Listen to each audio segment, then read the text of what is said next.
Alrighty, welcome everyone. I'm Teeaboo and I am here for a new show. So, before we get into this, you've already seen the title, you know what show we're doing, but I want to give some background on why we're doing this show, when we're doing it, and why there wasn't a poll.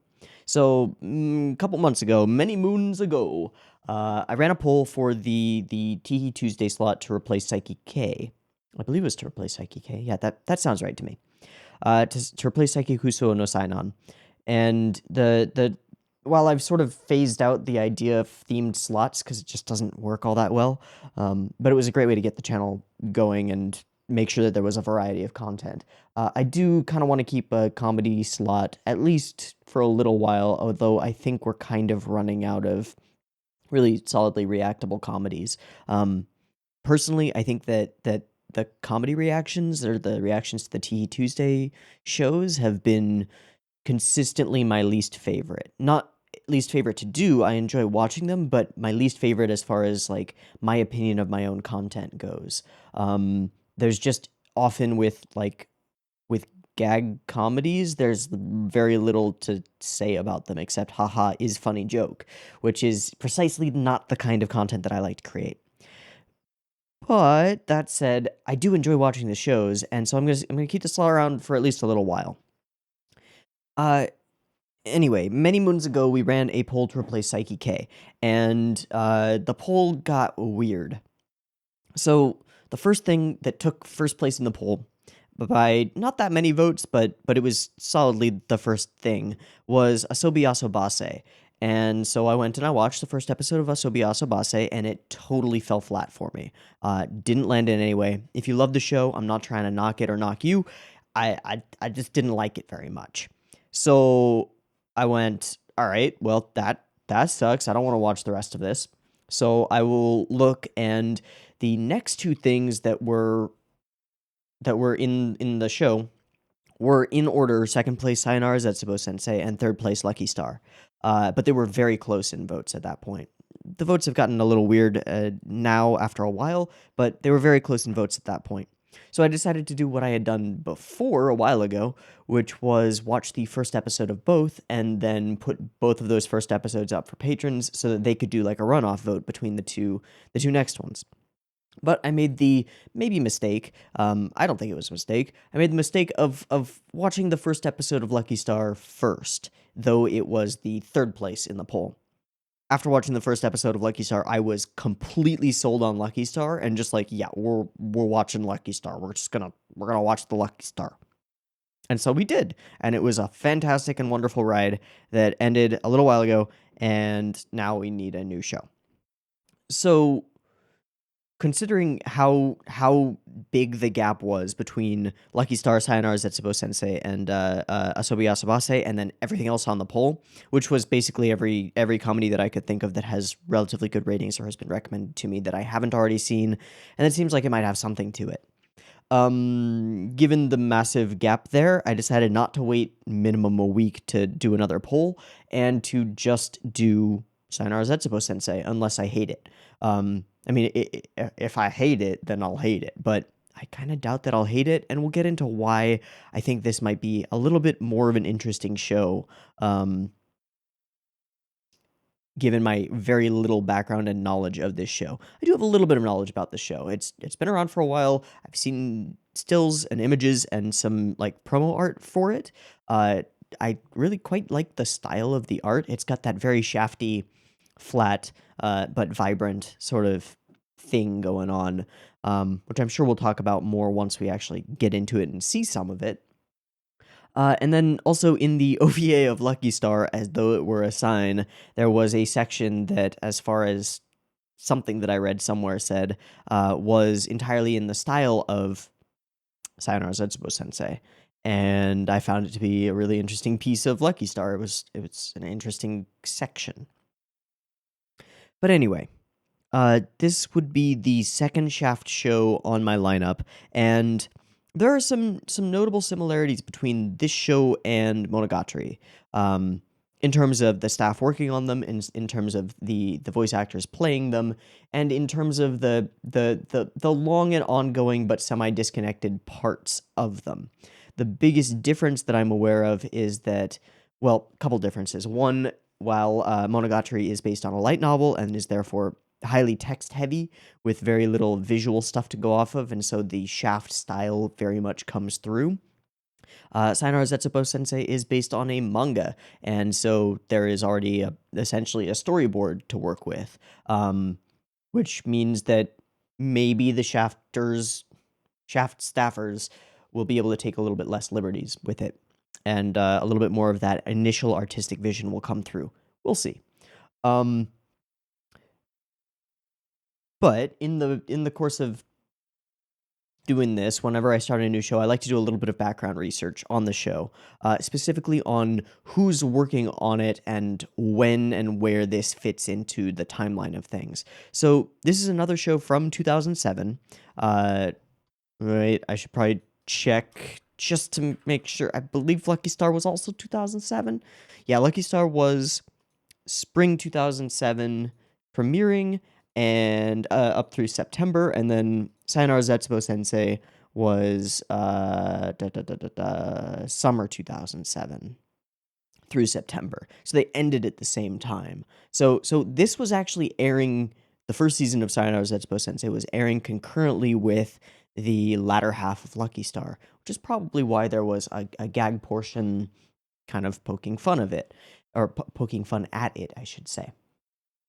Kind of makes sense. So we're staying very much in the same time frame, but kind of a different style. Definitely a different style. So I like to do some background research. This is Sayonara Zetsubou Sensei from summer 2007. It is based on a manga published in 2005 by Kumeta Koji, who has written many gag manga for many years. And it is, of course, as a Shaft show, directed by Akiyuki Shinbo. I know there are some that aren't, but the vast majority are. And then there are some other very interesting staffers here. So the art direction is by Hiroshi Kato, who holds the same or similar roles on all of Evangelion, along with background art for much of Standalone Complex, and art direction for Kyoso Giga, which I have not seen, but I have heard amazing things about the art and art direction in. So that's cool. Animation direction by Tatsuya Oishi, who is also the director and storyboard and animation director for much of Monogatari. So there's some of that crossover, cross-pollination stuff that we get from, two Shaft shows with sort of similar stuff going on. Okay.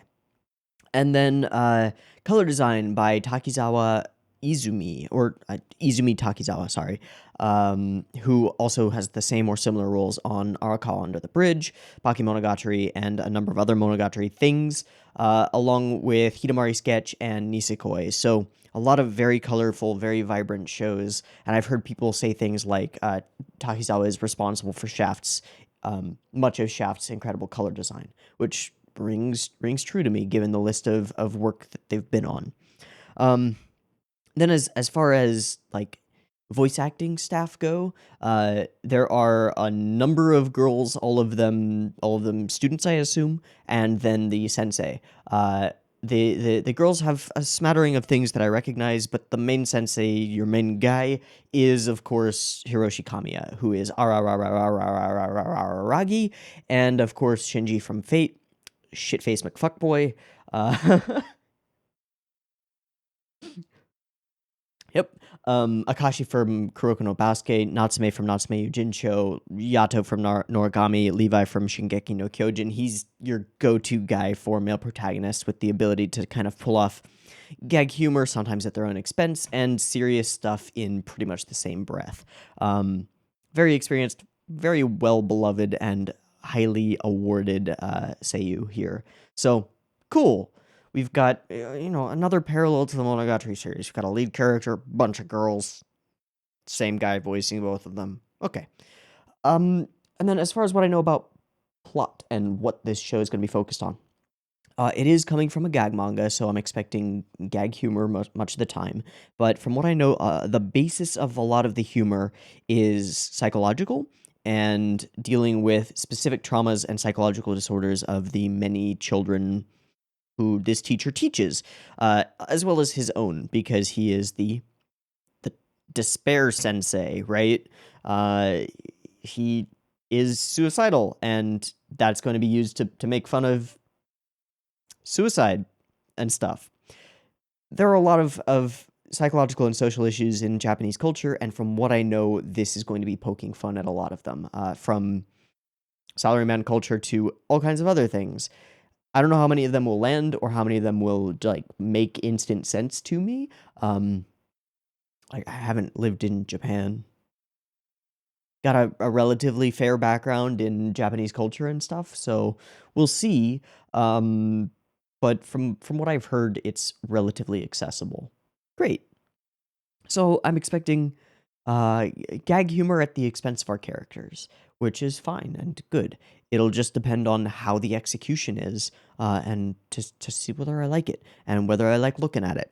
I've also heard that in the same sort of format as the cards from Monogatari, there will be lots of text on screen, and that I shouldn't necessarily try to read all of it because it's not necessarily all super interesting.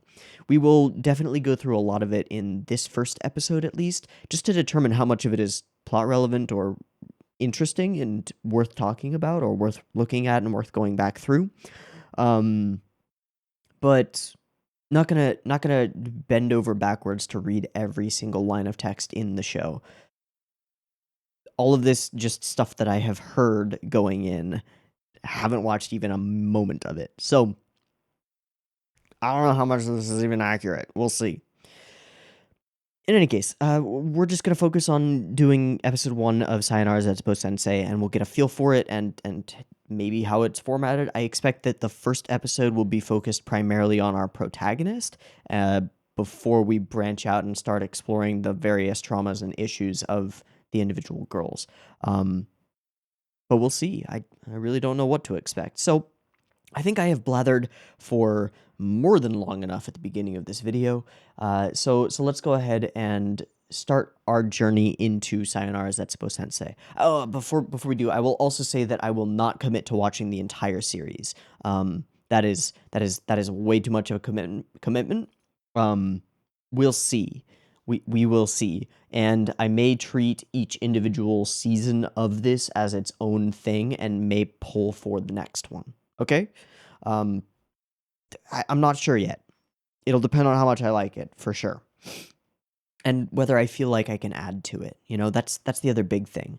I want to do content where I am adding value. And if I don't feel like I can do that, we'll watch the first season and have a good time. And that's it. But if I do feel like I can do that, then hey, maybe we'll watch more. Should be cool. As usual, we'll play it by ear. Whatever. For this first reaction video, because there's usually more discussion on the first episode, because there's lots of new stuff and novel concepts, new characters, all that jazz, we will probably just do the first episode, and then in future episodes or future reactions, we may do more than one episode. We'll see. At present, this is my only Tuesday show, but new stuff is airing soon, so we'll see. Everything is up in the air and in limbo, and we're playing it all by ear at this point. So, anyway, I have blathered for a long time now. Let's go ahead and jump on into Sayonara Zetsubou Sensei, Episode 1. I have it up and ready to go. It is at 0 seconds. I have gone and grabbed the big batch torrent. It's a big batch that, as far as many of the comments on Nya have indicated, is probably the best compilation of the best versions of each section.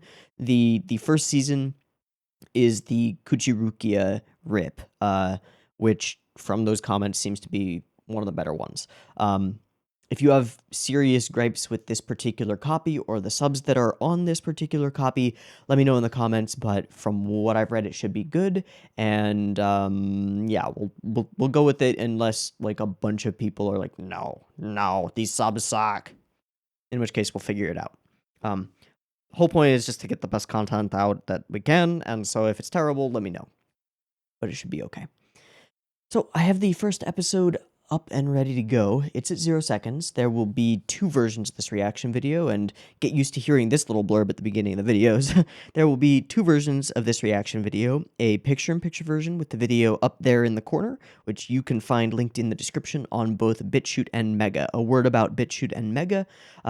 BitChute is rather easy to use. You just go to the place, you play the video, it's yay, woo. It does have its flaws. It automatically compresses everything to 480p, which is shit, and it compresses the audio down to terribleness. So it's not exactly the best quality, but it is highly accessible, and there's no like limits on what you can watch there.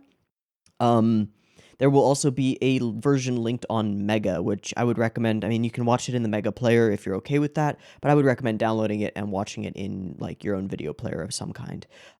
Mega has great quality and good stuff. Its main flaw is that there is a bandwidth cap for downloads from Mega, which can be increased significantly if you get a free account and don't like pay for anything or whatever, and increased to like the skies if you pay for an account. But unless you're actually uploading stuff on your own, it's not worth paying for. But there is a bandwidth and download cap, so if you watch a shitload of stuff on Mega in one day, you might hit this wall where it's like, yeah, you can't watch any more stuff, which sucks, but I really don't have a better alternative at present. As soon as one comes up, I will be using it, but I don't have a better alternative at present. You can get strikes for Google Drive stuff, and it has its own weird bandwidth stuff, but Drive's bandwidth allocation limits are hidden, and they just like stop being able to access your video from anywhere by anyone for no reason at a certain point, which is some bullshit, but yeah. So Mega is the best option right now. So the picture-in-picture versions will be available on BitChute and Mega. You can go and find them. They're in the description. Or you can sync up your own copy of Sayonara Zetsubou Sensei with the timer-based version, which will be up on YouTube.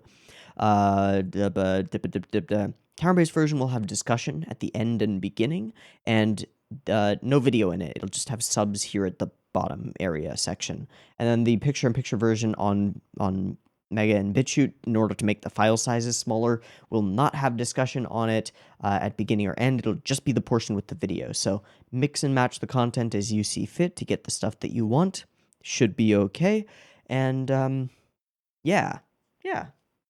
If you are planning on using the timer-based version and syncing up with your own syncing up with your own copy, there will be a beep beep timer at the beginning of the video, which will go boop boop boop beep, and on the beep and the green light is the exact same frame. I sync it up in post that the video starts playing on my screen. So if you're playing on your screen, that's when you want to try and time to hit the button or the space bar or whatever you're using to click play, and that should be a relatively good sync for the entire video. Cool. Just check something. Okay, we're good. So, I've said all the things. If you're using the timer-based version, get it ready, because the beep beep timer to count you down to the beginning of Sayonara Zetsubou Sensei Episode 1 is coming at you right now. Let's do this. I've got notes ready. I'm good to go. Let's do it. Long intro.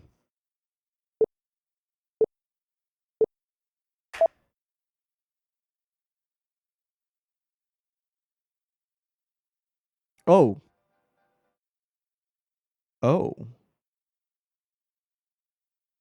That was a lot of things. Sakura petal?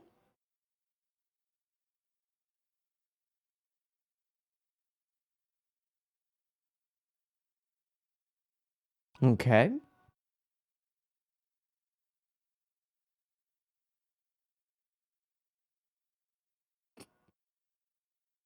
The sound effect, though.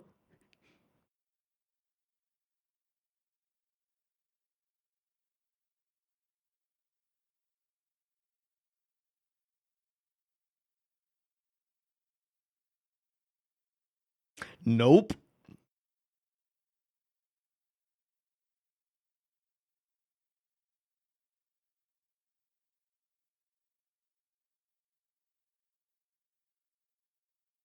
Okay, so these sort of frilly borders are recognizable from the Lucky Star OVA bit.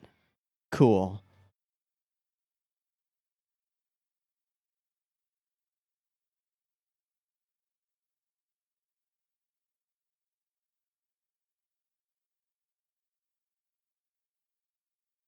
Okay. To fit the angsty theme. Okay.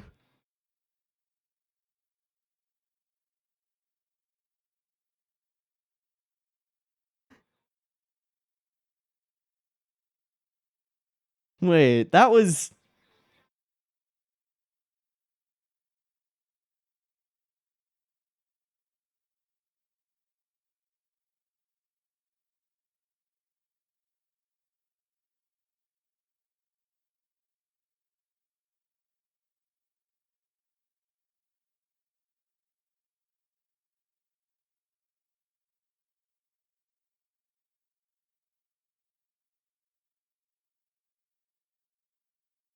So is there a romantic element? The tiny bit of hope leading to love. We'll see.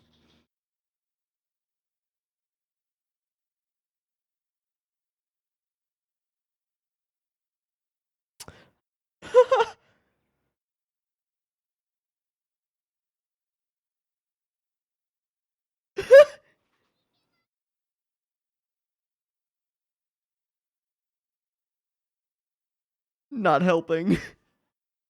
Helping.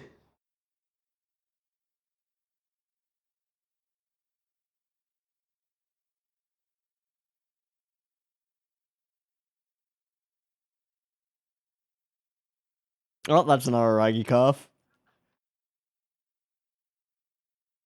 That... Wait. What?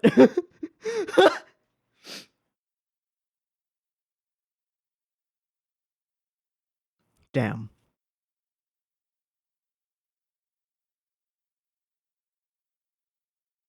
Yeah, wasn't that the point?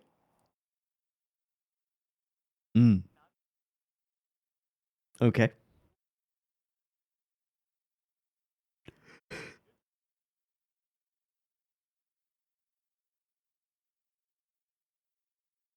Oh, wow. Okay. And he's so dark. Yep, okay. So she is boundlessly optimistic and he is endlessly pessimistic? That's good. Okay. I wonder when she will brighten him.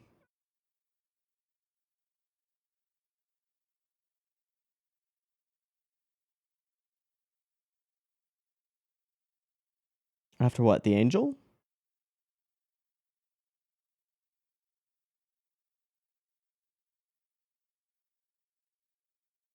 Hmm.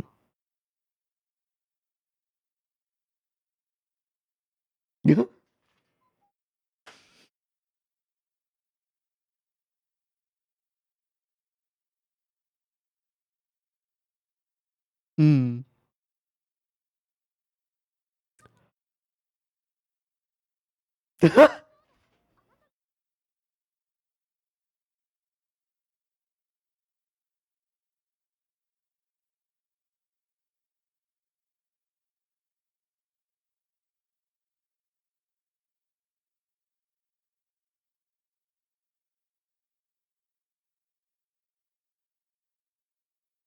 Hmm.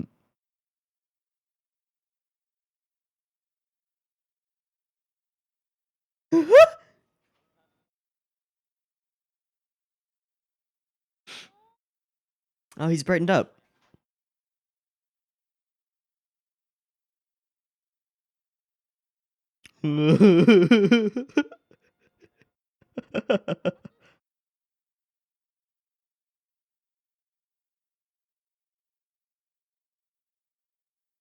Super Araragi.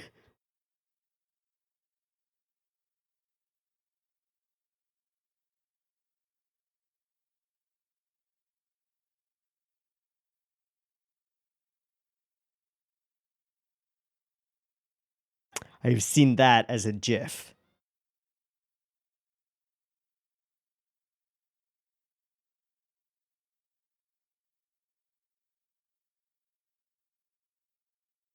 Well. Mm-hmm.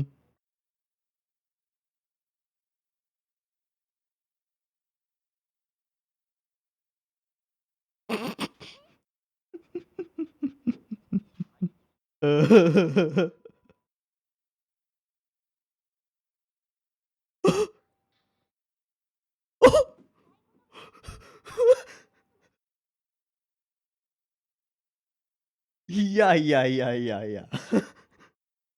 Yeah, yeah, yeah, yeah, yeah, yeah, yeah. Uh-huh.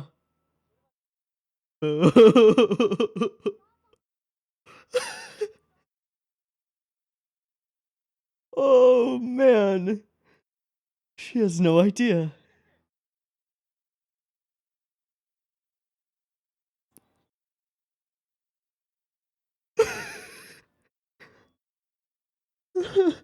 Oh, no.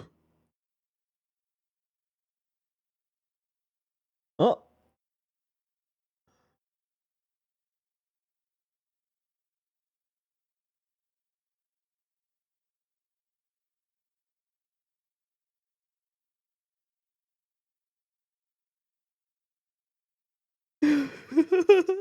You're already tall. Silver linings. Definitely trying to kill yourself.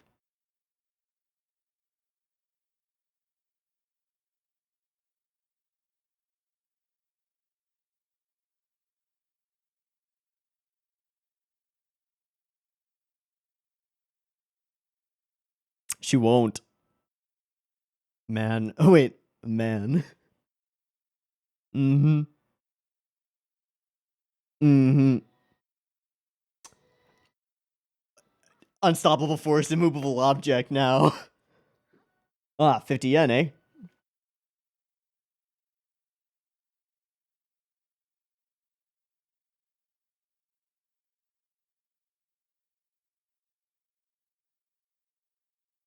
I don't think you have a choice.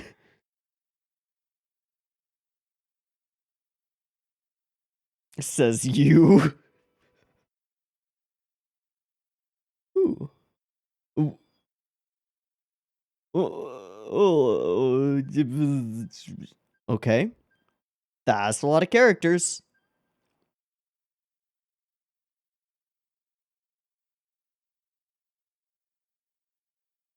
Uh. No.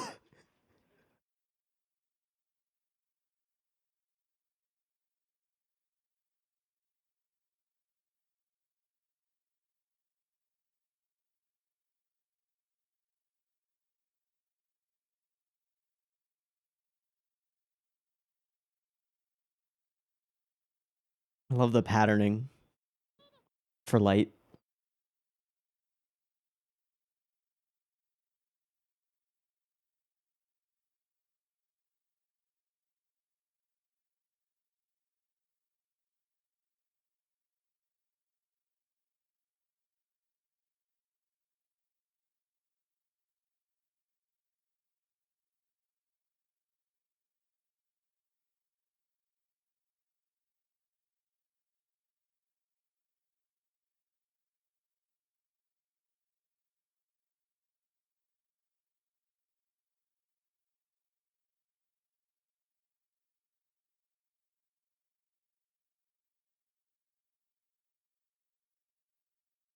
Ooh.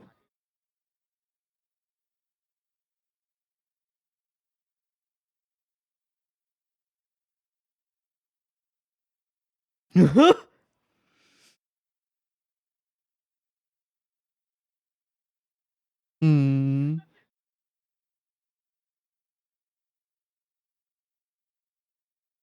Wait. Is that a Lucky Star joke? Okay, that's not a Lucky Star joke.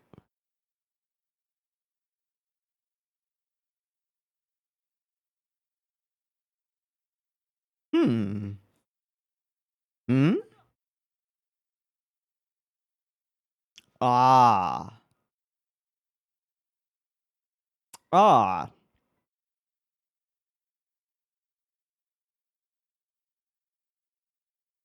I fucking hate kanji.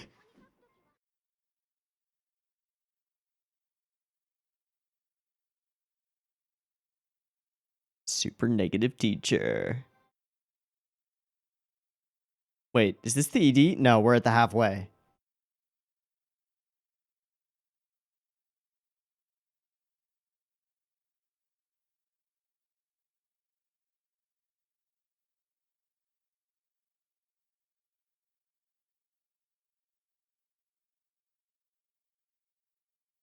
Fucking hate kanji.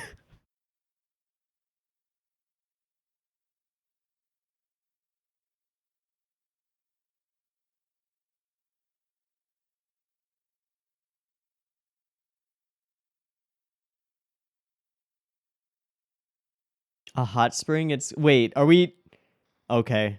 Little bit of parody here. Oh my god.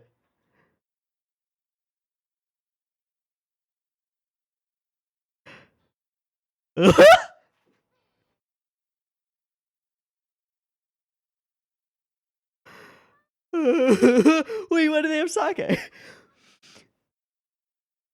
Oh, okay. It was all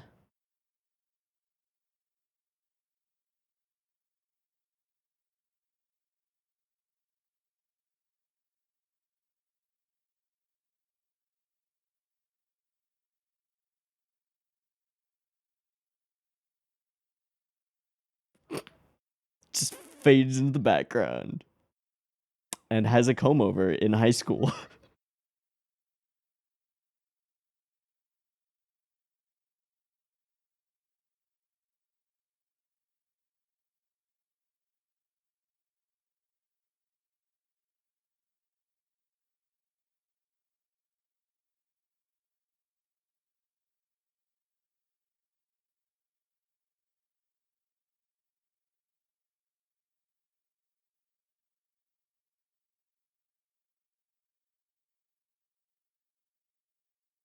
Mm-hmm. Mm. Mm. I actually like Soke for Daijobu. Mm.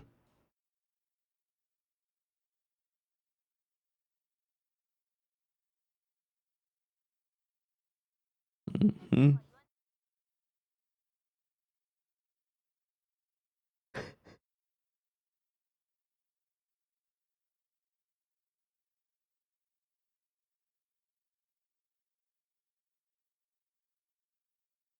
Another teacher? Oh.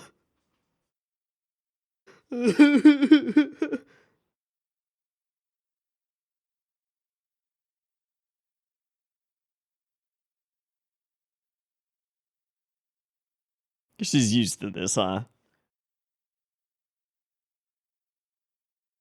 Hmm?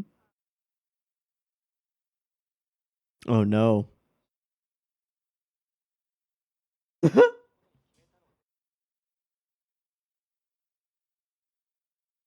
Yes, there is.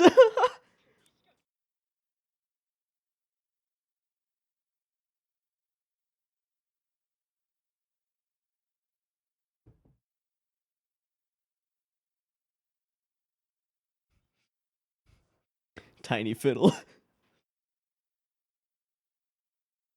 Oh. Oh. Oh.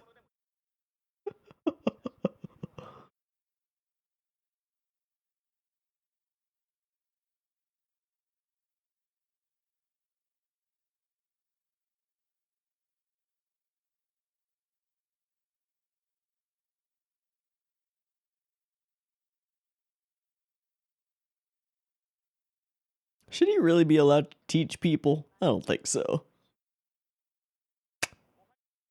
I think he will.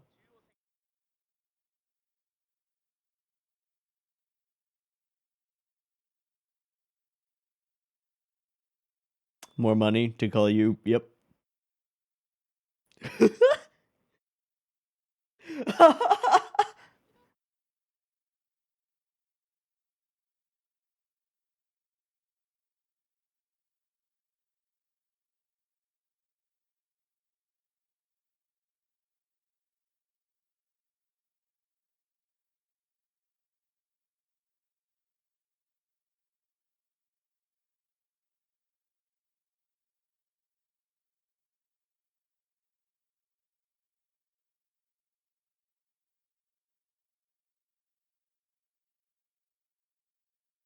Well, all right.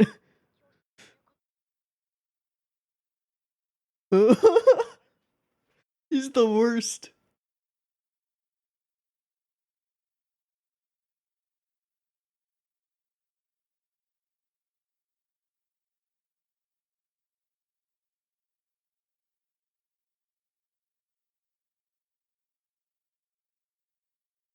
Hmm. We're just gonna crush them. And that's the wave, isn't it?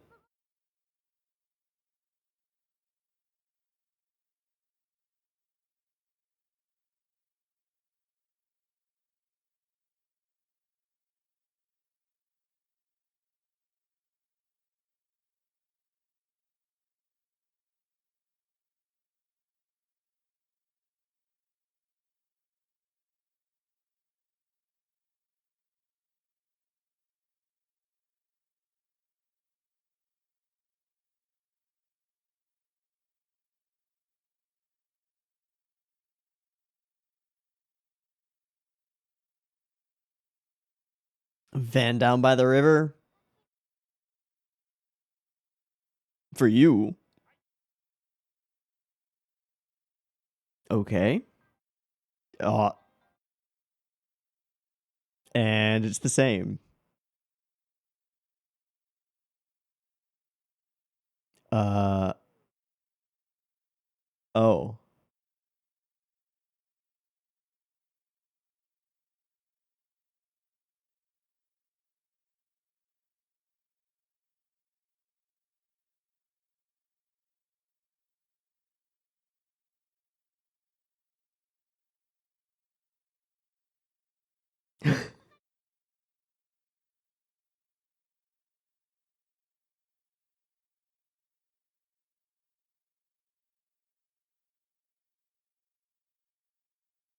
Your own.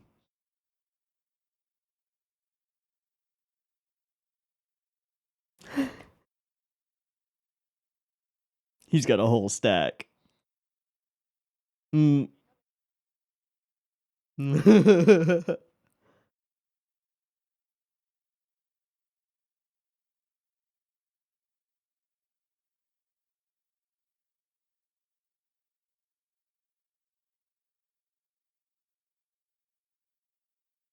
Oh no. He's getting in. No.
Time to crush your dreams.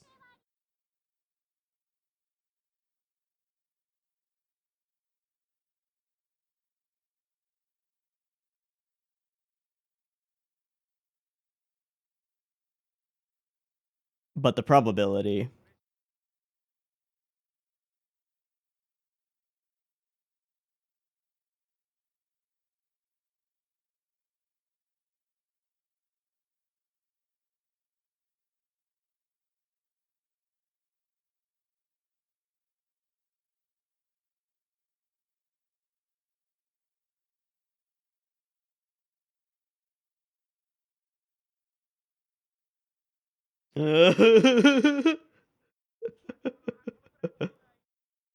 Uh-huh.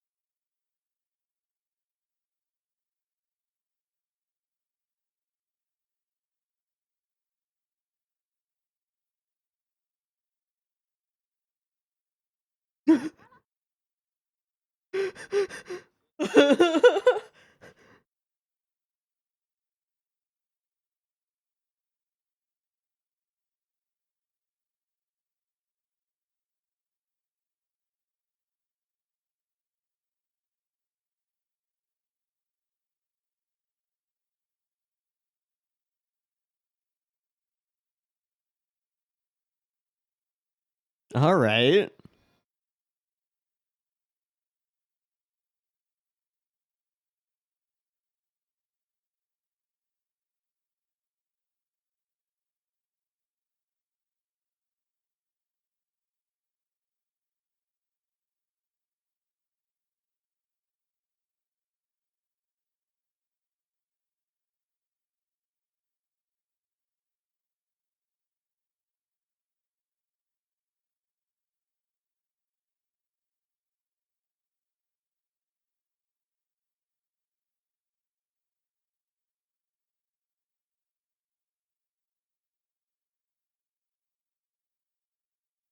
Oh, wow.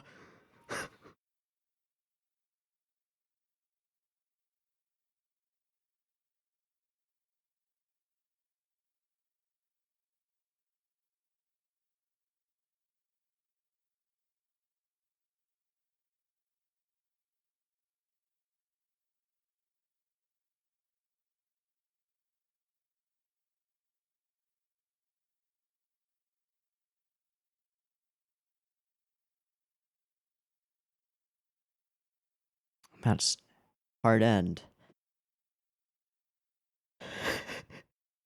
Okay.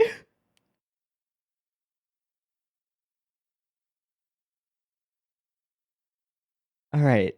That was a lot to take in very quickly.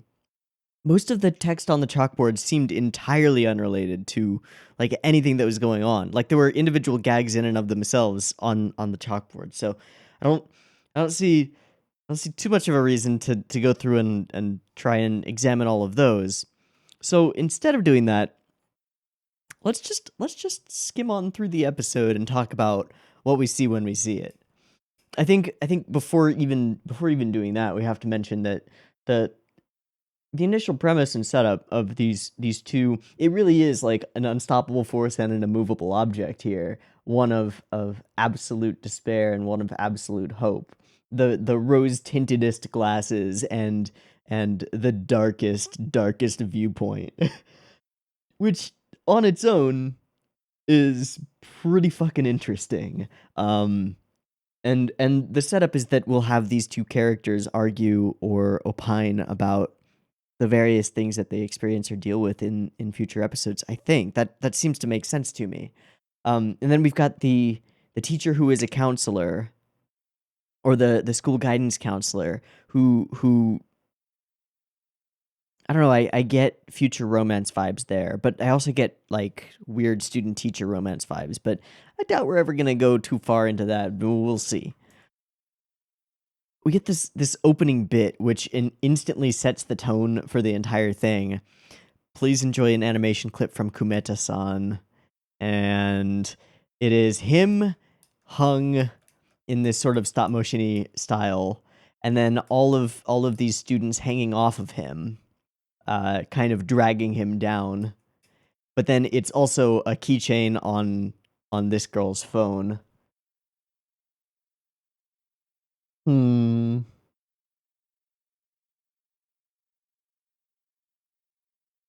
Okay. Which is just strange. We open in a way that I don't think I've ever seen before. With this expanding image from the center. Uh, can't say I've ever seen that before, but that's a thing that happens. And we get this very bright and beautiful, too bright, too beautiful cherry blossoms, super happy, super great. Spring, April, everything's wonderful, and then clunk into pure darkness for the outline of our sensei. Cherry blossoms swirling around, drop to hard, like solid color.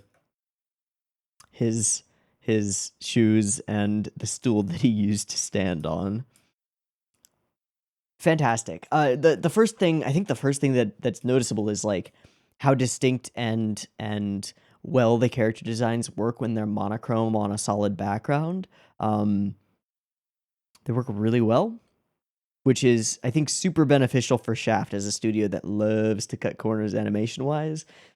There are a number of scenes in this episode where characters are interacting and speaking, but they are nothing but flat outlines, and they're always distinct. So that's pretty cool. That's pretty cool. And if they need to, they have bright elements on each of them. The hair ties like Lane, and the glasses, whatever, that they can then outline. We get the OP, which is kind of light metally, very angsty, very despair-y. It's yeah, okay. Gotcha. There's a lot of text here that is not translated. I'm not sure what it is. It doesn't appear to be the lyrics. I didn't see fit to translate it, so uncertain. And then we get a thingy.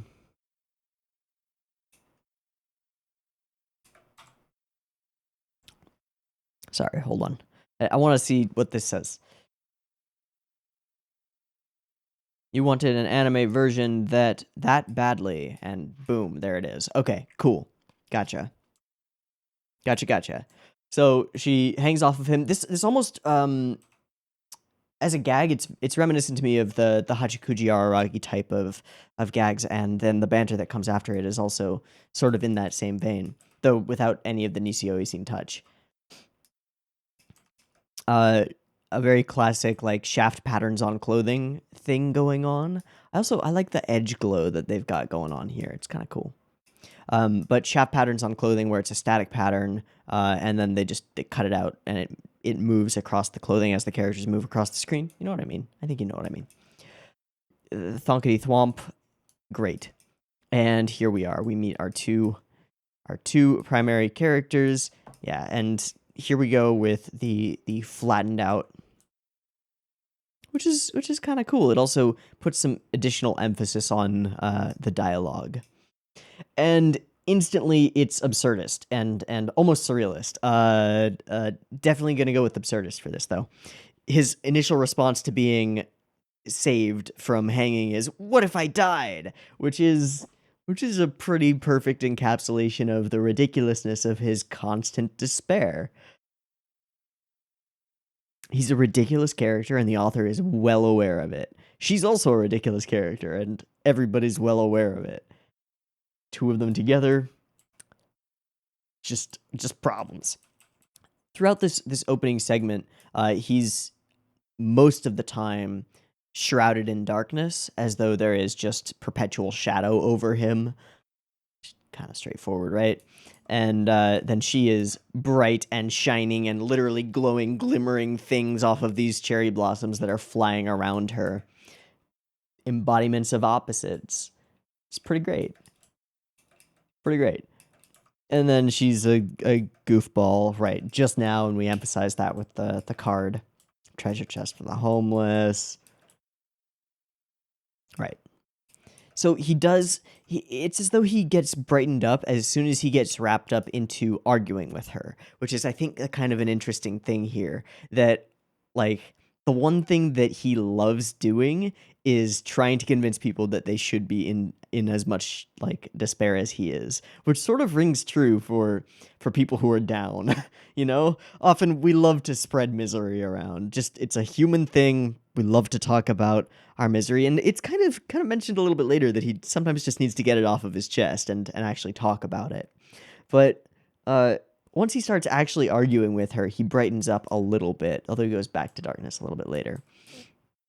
And he starts arguing about, the naming rights, Mount Fuji becoming a number one shonen magazine mountain. I have to wonder where Sayonara. Oh, it was serialized in Shonen Magazine Weekly.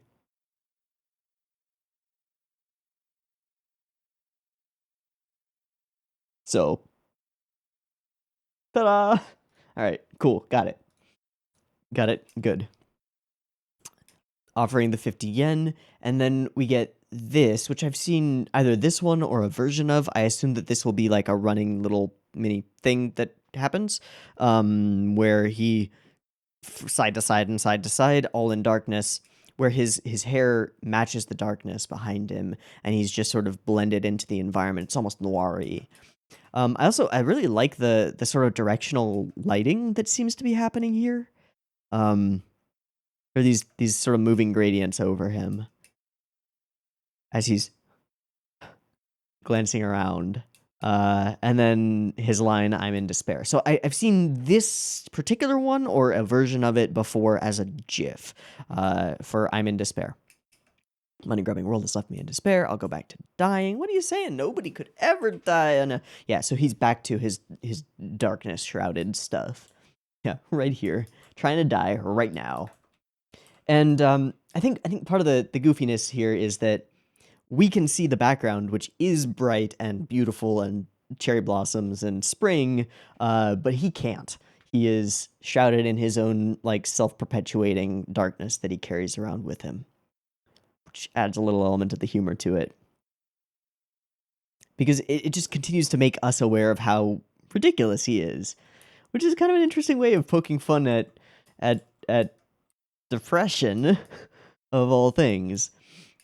And then we begin to realize just how optimistic this girl is, and it is far and beyond. Yeah, my dad tried to make himself taller all the time. When the tax man came, when he got demoted in his position, yeah. So the other thing here is that this is a girl who has probably not had the easiest life or the easiest family life, and assuming that, like, she says tried, she never talks about like succeeding, and she gets cut off. He cuts her off, but like we get this view as though this is all a ridiculous and over the top coping mechanism, like a way too happy given that the world is not so great. Like the truth is very very obviously somewhere in between both of these super extreme viewpoints, um, which makes both of them very funny.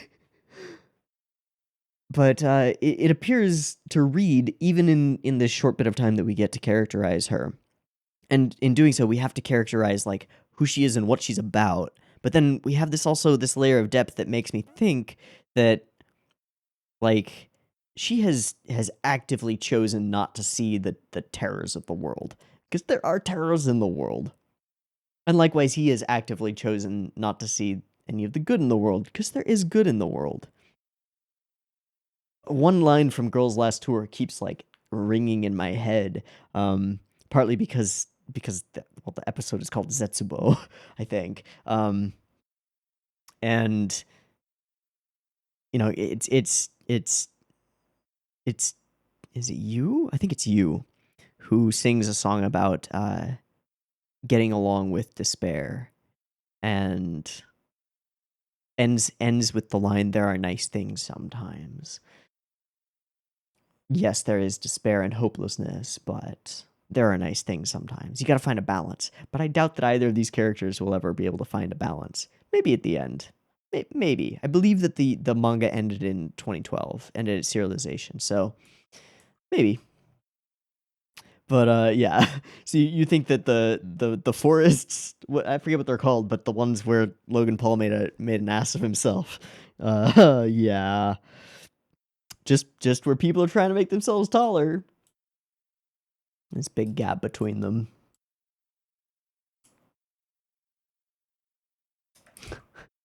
But you're pretty tall. You don't even need to get that tall. And then we get it very explicitly spelled out for us. A man who can only see everything in a negative light. I'm not sure why we have the brackets and quotations around man and girl. Is it just to emphasize like boy meets girl going on here? I'm not sure. Yeah, I'm a little confused there, but all right. A meeting that was never meant to happen gives them the 50 yen. I was really trying to die. I like these little in-between cards. And then we get this guy, who I believe is a staffer. So, hold on a moment. Gonna just look here.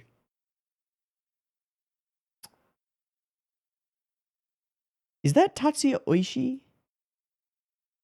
I believe it is. Uh,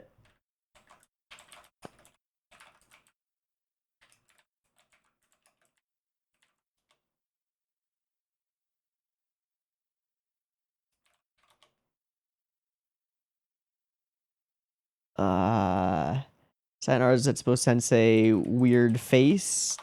I don't know. Who is this man whose face appears? Oh, he is Kosaku Maeda. His nickname is Maedax. Ah, so he's not a staffer. He's a,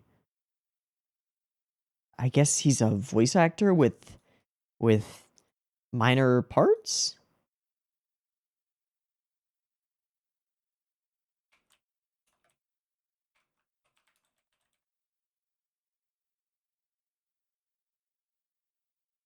Oh, he is the assistant of the mangaka.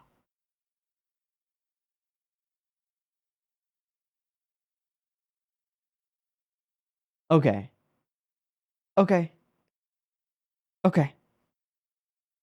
So, little bit of an in joke. All right, great, makes sense. It doesn't, but we'll pretend that it does for the purposes of the series. Again, absurdism. So then we get some character flashes, which is pretty cool. Generic background characters for the most part. Guy with head down, interesting. So we're just gonna frame by frame these. Okay.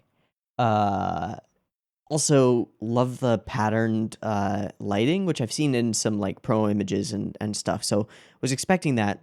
Really like the style. It gives it what it is the characters look like they're flat paper cutouts. But then they have these interesting patterns and gradients applied to them, which is a very shafty thing and creates a very unique and kind of instantly recognizable style. And each of them has bits and quirks with their hair and hairstyles, which perhaps indicate things about their character. I don't know what to read into that one. This one, we've got it's said explicitly in the episode, the perfectly centered part, and also the position that she's taking with the hands sort of very like symmetrically placed, very obsessed with symmetry and all things being in their right place. OCD, if you will. Though I don't know if that's necessarily accurate. Girl on phone, seemingly an obsession with tech and texting. Three girls in this one, don't know what to read into there. Eye patch and bandages as though beaten and or abused. All right. Okay. Interesting. But also there's like the girl with the eye patch is like a thing. So we'll see. I assume that each of these characters is going to get their own episode. And that will be kind of the format of the show. This girl focused on glasses, reads as almost a Hanakawa type, uncertain. And then another one, shrouded in darkness, kind of, but it's this blue light, the very short hair. Interesting. Okay. We'll now feature the writings of Kumeta-san. Yeah. All right, so we enter. Yep, and they recognize each other. She calls the name, and then we immediately go through and get single lines from each of them. And then this is the one section with the chalkboard stuff that I don't know, maybe has something to do with the characters that are being portrayed. So watch anime in a bright room with a dark heart. Is that a recommendation from Kumeta-san? Uncertain. Pink supervisor. Youths have lost their chance for romance on Saturday's half holiday. Okay, yeah, these are definitely from Kumeta-san. The chalkboard will feature the writings of Kumeta-san. Right. Bakanano, kill yourself, perv. Right, great, thanks. He's trying. Hey men, is that a robot dance from a Sunrise show? What? Wait, is that a joke about Sunrise doing idol shows now? Probably.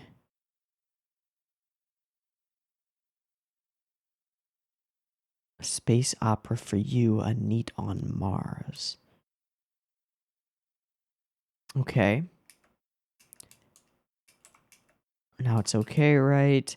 Actually, I really like the way that we have this strange angle on the chalkboard, so we see him writing, but don't actually see what he's writing until the reveal. So there's a joke about the kanji, and if you put it sideways, it reads as Zetsubou Sensei, and I don't get it because I fucking hate kanji and just stopped taking Japanese once we got to the kanji part. It was not into that. So, rip my understanding of what's going on here, but clearly there is a pun. Also, Itoshiki Nozomu, not sure what she thinks of here. Like apples or something? Flowers or something? I don't know. But she thinks of something. And then the number of my strokes in my name.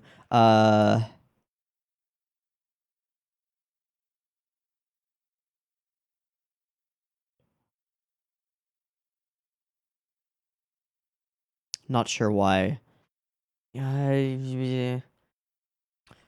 Number, strokes, name, Sayonara Zetsubou.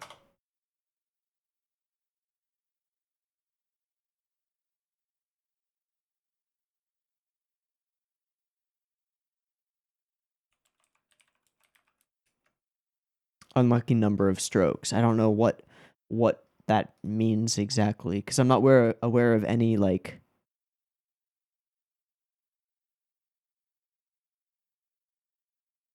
any unlucky numbers above 13-ish. I can't find anything that would indicate that. I'm intrigued by that. If anybody knows, one, how many strokes are in his name, and two, why that's considered unlucky, that would be cool. If you could let me know. But yeah, I just don't know. I should just die. He's working on it. And then yeah, I put a star in the middle. I was thinking this might be a lucky star gag, but it.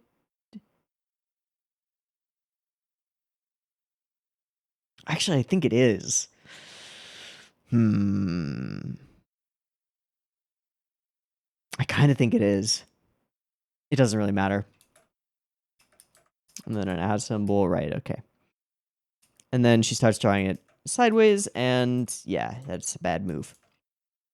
We get this like musical interlude here. It's almost like a mini ED. I don't know. It's kind of cool. With just him and his outlines looking at a pretty sunset, although very monochrome. Lots of monochrome stuff. Really interesting color design. And then we get this fan service hot spring scene where we have the floating faces of Maedocs, I guess, as well as like censorship ducks and stuff. Very much making fun of like the random insertions of fan service into school shows like this. Like, why not have a hot spring episode? All right, I see you. I see you. And then at a certain point, we don't even just don't even bother censoring. We just like remove the nipples, which is kind of an interesting touch. Yeah. One form of abstinence is to not touch used dating sims. What? What? What? And his semi-bald head glimmers.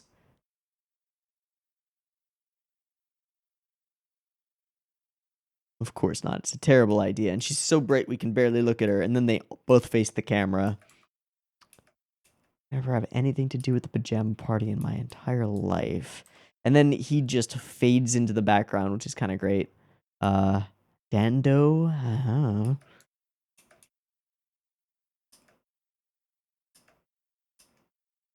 Get a grip. Okay. And then there will be all kinds of other problems.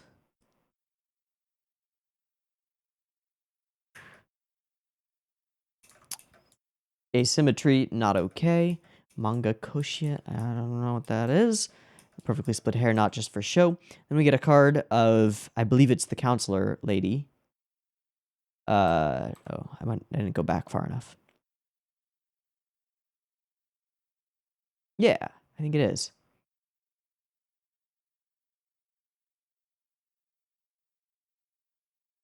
Who is quite interesting, brightly and flatly colored. And then there's also this like sort of crumpled paper texture over her entire form. It starts off on her hair, and then later it's also visible on her face, which is interesting. Office is supposed for counseling students. There's the joke. Okay. Purples, yellows. Okay, cool. And then here we have another instance of like flat and dark, and also the background is the same dark color as the characters themselves. And big divide between them and framing and stuff. Yeah, okay. Frames within frames, cool. The general direction and design is really solid. Pretty great. And I talk about what is a joke. Okay, great. And then you can see the paper patterning is now on her face and not on her hair, which is interesting. She also has light outlines for her hair. I guess most of them do most of the time. They use this like light, not light, but it's a dark brown, just lighter than the black that they're using. There's also a mild gradient here. A little bit artifacted over here. But there's a mild gradient. This section is darker than this section. It's interesting. I quite like the character designs. They're rather appealing. Although he with his oh, he's a little depressing. You know? Okay, so then we get into the final major segment of the episode, which is the instead of doing your hopes, do your despairs. Some interesting moments where we colorify him and colorify other things. Definitely intriguing. 3 most hopeless possibilities. Due to favorable reviews, we have another animation clip, and it's identical as far as I can tell. Right? Like, turn, choke, hang. All right, where are we? 1806. Let's go to the very beginning.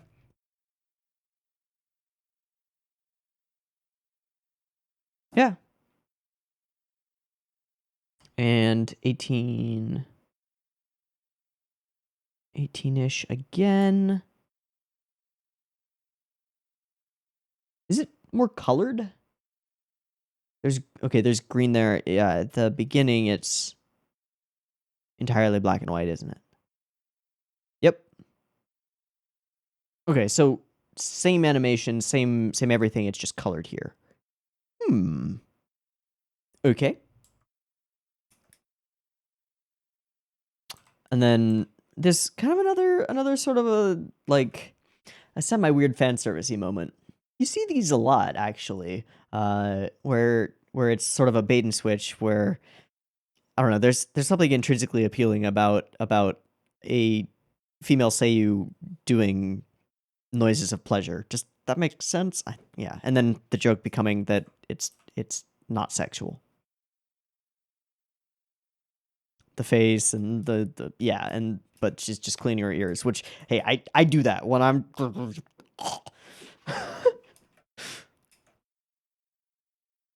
once does a okay. This world is actually Second Life. All right. Love these hard monochromatic color segments. Pretty great. Yeah, surpassed brother, musician, composer, DJ. Just going through and tearing apart their hopes and dreams. And then she comes at it with the idea that, like, yeah, there's always a possibility if you work for it. He, as a despairing person, doesn't think that it matters. It's like, you might as well not try. She's like, you might as well try. Perfect, great.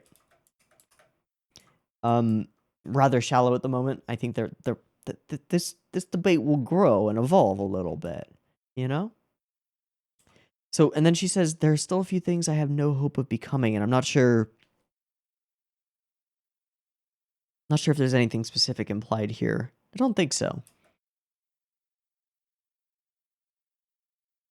Yeah. Your class is great, but that wasn't what they were doing. Super positive girl. Yeah, he's gonna have to try to work on her. I don't think he's gonna succeed. If anything, it'll be the other way around.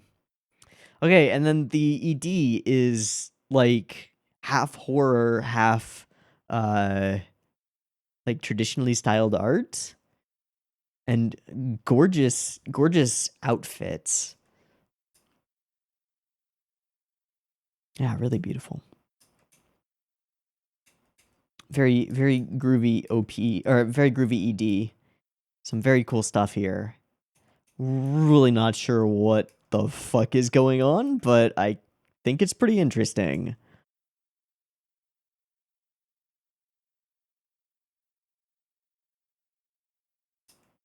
I particularly like. Okay, so don't know who this woman behind him is. May not be an actual character. May be the embodiment of despair. Is what I would think, but I don't know. And then I particularly like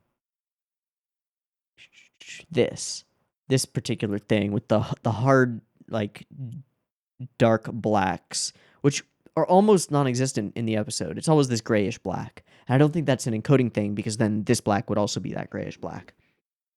So these hard dark blacks with the really stark contrast of the white elements of the glasses and the lane ties. I just call them lane ties. With the very colorful background and the bubbly shaped traditional clouds, stuff like that. This is very cool. I like this a lot. I might try to find this image for the thumbnails. That's actually a good idea. Actually, is there a frame where there are no subs over this? It's gonna move over too much. No. All right. I'll see if I can find a no credits or no. Oh, I can just remove the subs. Durr. Okay, great. I can do that later. Okay, so long video for one episode, but we talked for like 20 minutes at the beginning, and there's lots of new information, right? When it's the first time you're seeing something. Interesting premise.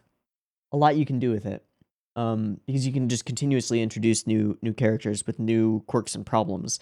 And frankly, if you're gonna choose something to base your story around, mental disorders or like family problems, general societal stuff, that's a real deep well. You can pull a lot of water out of that well. And water in this case being story elements or things to either despair or hope about. Really interesting dichotomy between these polar opposite characters. Not too much on the rest of the class. As expected, this episode was mostly focused on the sensei himself, because we need to have a solid grounding in precisely how his despair thinking works, before we can go ahead and apply that lens to other things, which I think is going to be the nature of the series, given the characters that have been introduced so far and the way it seems to work out. Art style, interesting. Looking forward to seeing the art style evolve. I've seen some images from, I think, I'm gonna assume they're from future parts of the show, where the style has, I think, evolved a little bit, become a little bit crisper. Interested in seeing that, and looking forward to seeing it evolve. But also interested in seeing these two characters clash some more. I think overall the show's a pretty solid win for me. I found it funny, but not like over the top and hardcore reliant on simple 4 style gags. The gags are interesting and have some layers to them, and usually seem to stem from like the clash between the characters themselves. Although we were only one episode in, so don't really know. But all in all, I think this is a win. And the way that I try to think about it is like, if I was doing a seasonal treasure hunt and this were airing this season, would I watch more of it? And I think the answer would be yes. I think that in any of the more recent seasons, this would have been extremely standout as an interesting premise, at least, with some really interesting art stuff going on. Cool. I like it. Great. Okay, so I am going to wrap this up after the first episode, and given the nature of the show, I wouldn't expect super long discussions like this in future, but I would expect that there will be at least a couple of elements in each episode that maybe be worth talking about for a while, so that's good. So it'll probably be like a 2 episodes per reaction type of thing. We'll see. play it by ear as usual. If there's one episode that we want to do, or I'm not feeling up to more episodes in a day, we'll do that. But seems like a 2 episode per reaction video thing. So we'll do just this first episode because of the long discussion for this reaction. And then next week you can look forward to probably 2 and 3. Cool. Anyway, I think I am going to wrap this up. So, I've been Teeaboo. This has been Sayonara Zetsubou Sensei, episode 1. I hope you've enjoyed it as much as I have, and I hope to catch you next week in the next reaction. See you there. Peace.